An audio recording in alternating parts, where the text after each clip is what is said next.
हमारा मिशन ये होना चाहिए कि हमें केमिस्ट्री में 99.7 परसेंटाइल के ऊपर लाना ही है। अच्छी तरह फॉलो करो जो भी मैंने आपको बताया है।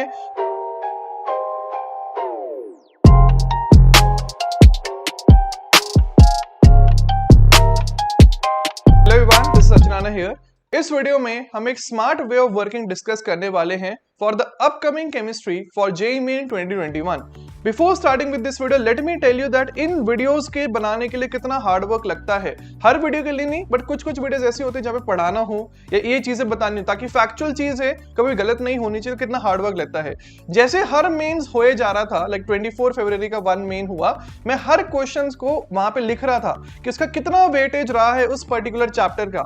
अब ये मैंने ऐसा क्यों किया है, बिकॉज क्या होता है कि कभी कभी कोई टीचर हाइड्रोकार्बन क्लास 12th में पढ़ाता है, बट जनरली वो क्लास 11th के सिलेबस के अंडर ही आता है। ऑफिशियल तो क्लास 11th के सिलेबस के अंडर है। तो तब होता क्या है कि उस टॉपिक के द्वारा क्लास 12th की वेटेज बढ़ जाती है, बट एक्चुअल में वो टॉपिक तो क्लास 11th का था।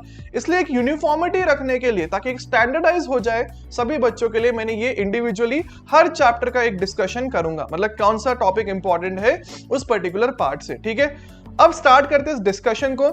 सबसे पहले मैं बात करना चाहता हूं दैट इज ऑब्वियसली कि हम स्मार्ट वर्क कैसे करेंगे। तो स्मार्ट वर्क करने का तरीका क्या है कि हम हाईएस्ट वेटेज चैप्टर के ऊपर फोकस करें। अब ये हाईएस्ट वेटेज चैप्टर्स क्या है, सिंस हमारे पास लिमिटेड टाइम है तो हमें सोचना है कि सिंस लिमिटेड टाइम में बेस्ट पॉसिबल मार्क्स तभी आएगा जब हम हाईएस्ट वेटेज चैप्टर्स के ऊपर फोकस करेंगे। यहाँ पे मैं आपको वेटेज तो बताऊंगा ही, बट ये भी बताऊंगा कि कौन सा सीरियल ऑर्डर में उन चैप्टर्स को भी कंप्लीट करना है। तो हो सके एक पेन और पेपर साथ में लेके बैठ जाना, बिकॉज पूरी वीडियो इंपॉर्टेंट है ये। केमिकल बॉन्डिंग के हर साल की तरह इस साल भी हाईएस्ट वेटेज रहा है, जहां पे 12 क्वेश्चंस ऑब्जर्व किए गए थे। कोऑर्डिनेशन में से 7 क्वेश्चंस आए हैं, सिमिलरली मेटलर्जी में से 10 आए हैं, and P and D and F block में से 7 क्वेश्चंस आए हैं। If you remember in one of my earlier videos also मैंने ये बोला था कि डी एंड एफ में से बहुत टाइम से क्वेश्चंस नहीं आ रहे हैं, बट इस साल देखो दबा के क्वेश्चंस आए हैं। तो थोड़ा सा ये पैटर्न भी आपको ऑब्जर्व करना पड़ता है। अगर मैं बात करूं इसके लिए किस सीरियल ऑर्डर में पढ़ना है, chemical bonding is the most important chapter. Organic start करने से पहले भी आपको केमिकल बॉन्डिंग आना ही चाहिए। तो केमिकल बॉन्डिंग पढ़ने के बाद हम जाएंगे मेटलर्जी के ऊपर, मेटा के बाद हम जाएंगे कोऑर्डिनेशन कंपाउंड्स के ऊपर, एंड कोऑर्डिनेशन के बाद हम जाएंगे डी एंड एफ ब्लॉक के ऊपर। तो ये इसका एक सीक्वेंशियल ऑर्डर रहेगा फॉर इनऑर्गेनिक केमिस्ट्री। अगर आपके ये चैप्टर स्ट्रांग हो जाए उसके बाद फिर आप बाकी चैप्टर्स भी कर सकते हो, बट सीरियल ऑर्डर में आपको इनको पढ़ना है ताकि आपके ज्यादा मार्क्स आ सके, बिकॉज मैक्सिमम इन्हीं से आएगा। अगर मैं बात करता हूं nuclear chemistry and chemical kinetics में से, फिजिकल केमिस्ट्री में इन सबका हाईएस्ट वेटेज था with 13 questions this year combined. Thermodynamics and thermochemistry में से 8 क्वेश्चंस था एज एक्सपेक्टेड ऑब्वियसली। सरफेस में से 6 क्वेश्चंस थे, हर शिफ्ट में एक and similarly from the colligative properties. तो इसको किस सीरियल ऑर्डर में पढ़ना है, न्यूक्लियर के बाद हम पढ़ेंगे थर्मो के बाद हम पढ़ेंगे सॉल्यूशन, एंड सॉल्यूशन के बाद हम पढ़ेंगे सरफेस। अब ये सीक्वेंस कैसे डिसाइड किया मैंने, बिकॉज जो सरफेस केमिस्ट्री वाला पार्ट है वो थोड़ा सा याद करने वाले पार्ट के ऊपर जाता है, इसलिए सबसे पहले हम अच्छे वाले पार्ट को कर लेंगे, एंड एंड में अगर याद वाला पार्ट करना चाहेंगे तब वो हमारे लिए बेनिफिशियल रहेगा एग्जामिनेशन से पहले।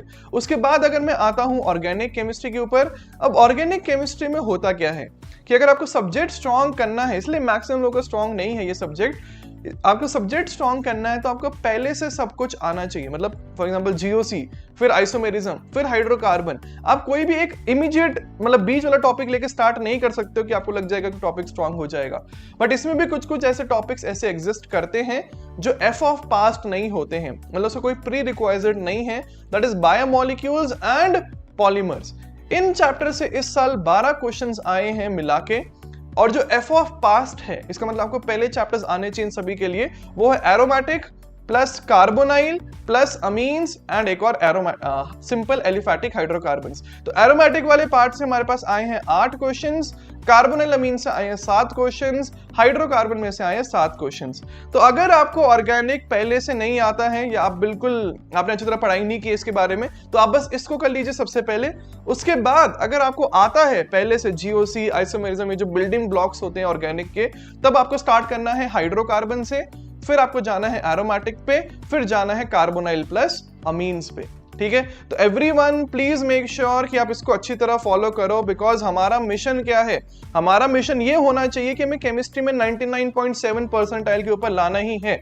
अच्छी तरह फॉलो करो, जो भी मैंने आपको बताया है पेन पेपर पे लिख के रखो, वो चैप्टर्स हो जाए, फिर बाद में आप अच्छे चैप्टर्स और भी कर सकते हो। एक और इंपॉर्टेंट चीज, सबके सब टेलीग्राम ग्रुप ज्वाइन कर लेना, लिंक इन द डिस्क्रिप्शन है, बिकॉज मैं 9 PM तक वहां पे 2002 से लेकर 2020 तक का एनालिसिस भी डाल दूंगा फॉर केमिस्ट्री, ताकि आपको एक और रफ आइडिया लग जाए कि कौन कौन से और इंपॉर्टेंट चैप्टर्स बन रहे हैं। ठीक है, so thank you for watching this video, make sure to like the video, subscribe अगर आप नए बच्चे हो, and comment whatever you want for the next video. So thank you for watching, जय हिंद।